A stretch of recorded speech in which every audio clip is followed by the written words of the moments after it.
This is a 1993 Plymouth Voyager, the fuel pump. Just took the thing out. I'm gonna go around here and show y'all a little something in a second. And the fuel filter on that thing that's connected to that. Well, not the fuel filter to the other part, but the filter on the pump. That thing is dirty, man. That's the pump.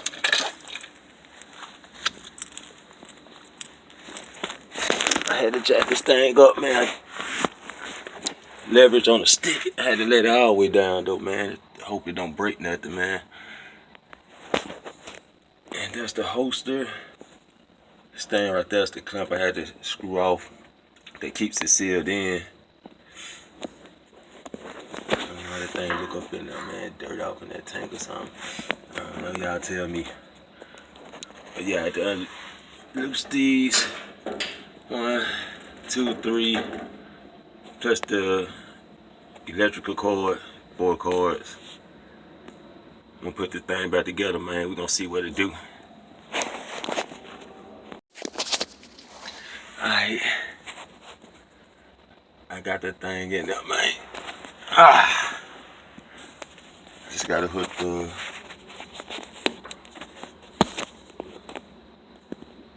three components back up.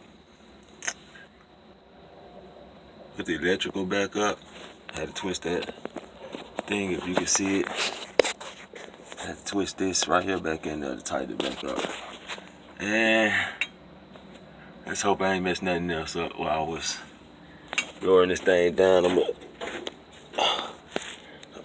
Yeah, this look pretty bad, but let's see what it turned out to be like. Alright, I got my parts hooked back up. Got the wires hooked up. Everything looking good. Except this part where I'm trying to tighten it up at. Keep the fuel pump in. This bracket right here, we have to twist it on. That seems to be a problem. It don't want to stay in when I'm hooking my plugs back up. But I think I got it. I'm gonna reel this thing back up. I'm gonna give it a shot. I'll go for now.